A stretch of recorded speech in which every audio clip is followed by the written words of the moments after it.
So we get into it and see what the book is actually a collection of articles, scholarly articles by 10 writers, looking at violence and peace and reconciliation from different perspectives, and then making a few recommendations. Each of them makes recommendations about what they think should be done about violence and peace in Africa.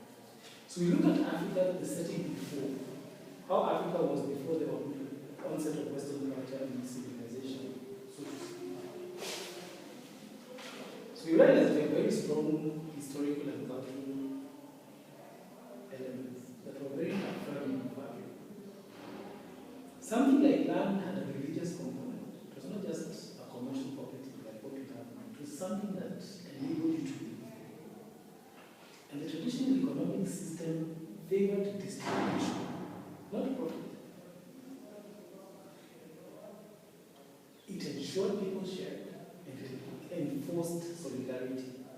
But now enter the Western civilizations, what I call civilizations, so to speak, for lack of a better word, and the foreign influences. And what happened? We came in with people who are coming in for trades, to trade goods and services. And then, because of a profit motive, then you bring in things like slavery. And to understand the impact of slavery on a continent like Africa, we need to understand that from 1650 to 1850, Africa's population remained at 100 million people for 200 years. Think about it like this. In 1962, when Kenya gained independence, there were 8 million Kenyans. This is 2013, 50 years later, there were 40 million. But think that in Africa from 1650 to 1850, remained stable. What does that speak about the population? And there was the element of people being removed from Africa and taken to other places to work, especially because of the profit motive. And that had a serious effect. Something like evangelism came, which is fine, the gospel of Jesus Christ. But with it came the necessity that when you're converted, you must deny the African culture as being something dark and evil. So people are given a choice: either adopt Western civilization as a sign of being a Christian, or remain in African darkness as a non-convert. There was no in between. That was tragic. After that came colonialism. And now colonialism brought other challenges, the most specific of which was land. You know, we saw our president and deputy president giving much title deeds. And I know that felt like a liberating experience for some people. And I even saw a column written in the Sunday Nation by someone called Obo. I think it was in the Sunday Nation Tuesday. And Obo argued that what people really want is not even land, it is titled to land to do it as they wish. So when the president gave out land, it might have been seen as if it was liberating these particular people to do the land as they wish. This is what I found interesting. This is not a new phenomenon. This was done by the colonialists early in the 1930s. And the reason they did that in terms of pushing out title deeds was to legitimize their own ownership of land. Because now that you can only own land if you have a piece of paper, it means that he who has a piece of paper that has more acres than yours is a legitimate owner. Because before that land was communal, it was held by families and their clans. And land was a source of livelihood. So the only way they could legitimize settlers was by giving people title deeds. And since now we all have title deeds, then mining becomes legitimate. And you notice that when the land was being given out in Kenya, the title deeds in Mutua, Mombasa, and the places where the contention exists about land ownership by the two individuals were given out of land. So they're legitimizing their own ownership of thousands of acres in those places. That is my claim. That is not something that I want to argue. It's a theory of mine. And what does colonialism do to us? It's the same thing that we're talking about here. It robs us of the confidence to deal with our own conflicts at home. When we were starting the course, I mentioned that in the Apple said,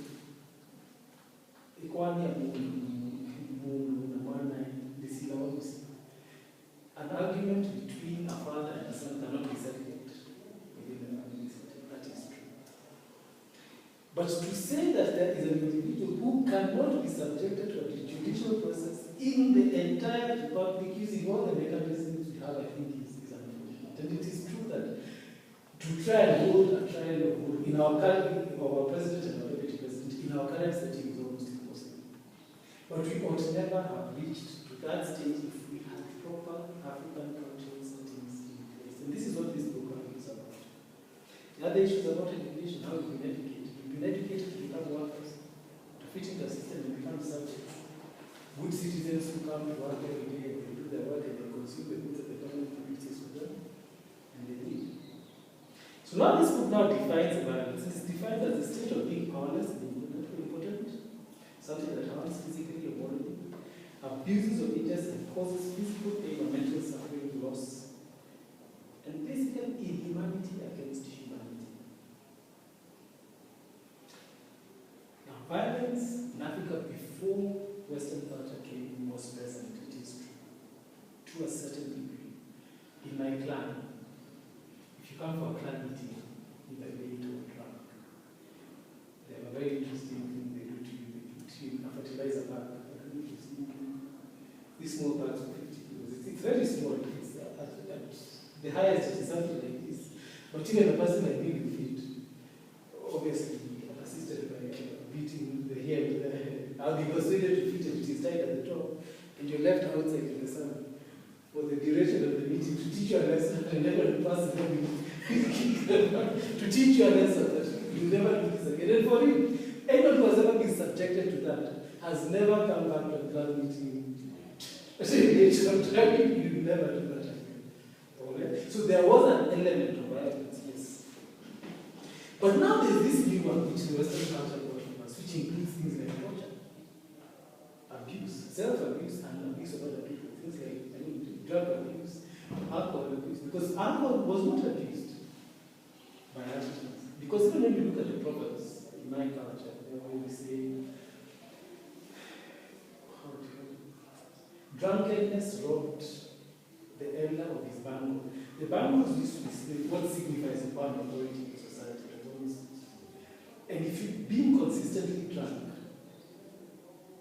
robbed you of that bangle that enabled you to sit in the court of evidence. So abuse of alcohol was not something that was encouraged. So what are the effects of violence? Violence harms you physically, bodily, it abuses and injures. And more than that, it also causes a hatred of one's culture. The violence that was enforced on us by colonialism caused us to hate ourselves as Africans. Violence is also the largest cause of involuntary movement of people from their homes. It is the creation of refugees. And refugees are well defined as both from the UN perspective and from the African Union perspective. Now, there is a difference between violence and force. And here force is defined as a legitimate use of coercion to ensure compliance with the demands of a regime. And it is positive when it's against complaints. People who are mentally sick, that bullies, and other people who are seeking revenge. And it is negative when it is used against people who are seeking political recognition, or people who are in search of a livelihood. And a good example of this would be the hawkers in Nairobi. I was in Grog another time, and I witnessed the police coming and swooping among hawkers and confiscating their goods. And one of the things that really amazed me was seeing a policeman with a room beating up a stand. You know these things that the people put their wares on? It's a piece of wood. And he hammered it for almost 2 minutes. And I wondered, what kind of anger is this that has consumed to the extent where you come and fight with a chair like this? What if this was a person? What would he have done to me? And when I looked at that situation, I realized this will never end. You continue like this, people are getting angry and angry. And the day they surround a policeman and fight him by himself, that's them. And the violence continues. There's also violence that comes from people in private.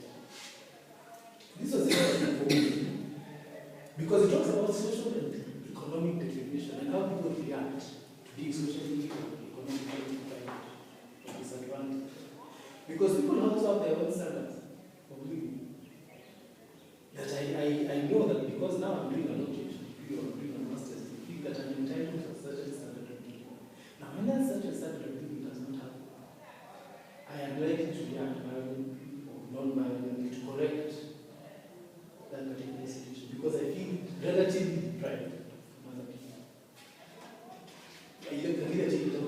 outwards or inside towards other people. Inwards, and do it against myself in terms of abusing our people and doing other things. Now, there are causes of violence in African societies. Especially, the first one is land. When people feel cheated of their land, that one really becomes a serious problem. There's political violence.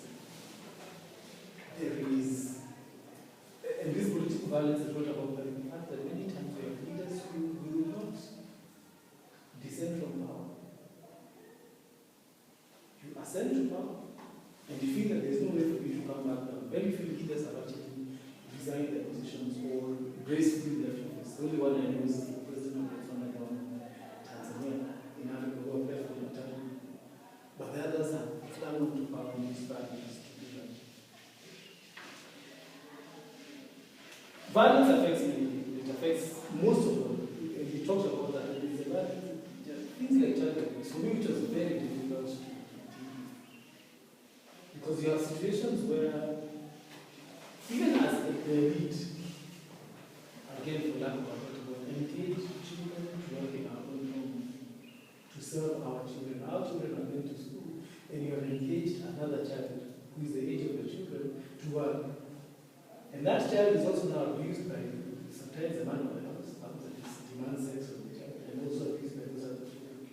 And these are the things that for me were painful. Because when you look at the life of a street child, for instance, there's a lot of violence in that child's life.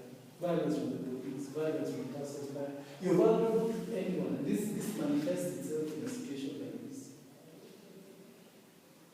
So having come by that, then they came to a definition of peace. What is peace? An idea which is harmony with that individual. And there's also pacts, which is some of the peace that we've experienced here and there, where it's just the absence of war.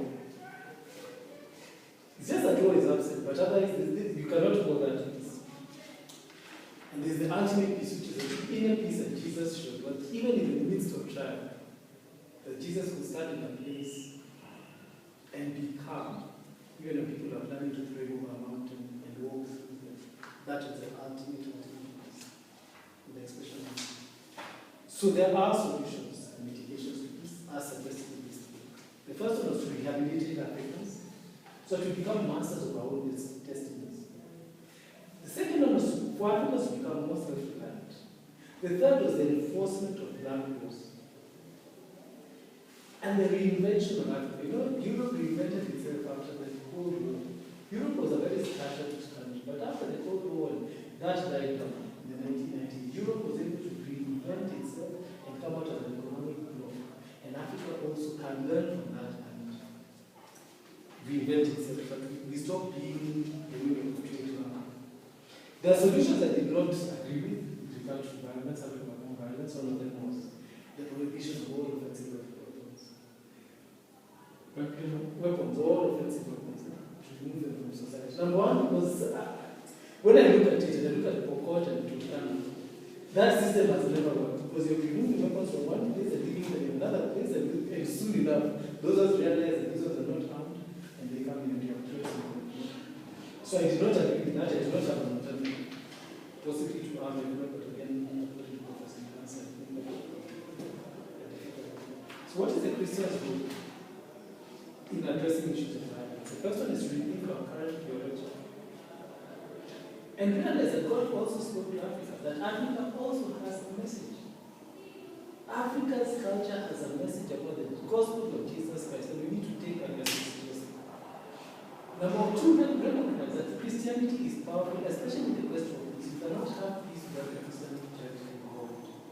The third was for Christians to avoid being used by wealthy people. Because what happens is, even in an election setting, the church ends up being wealthy. We choose camps. And this book also addresses some of the issues that are what we call almost a collective psychosis in a country. You know, I never knew how maybe defective I was until I supported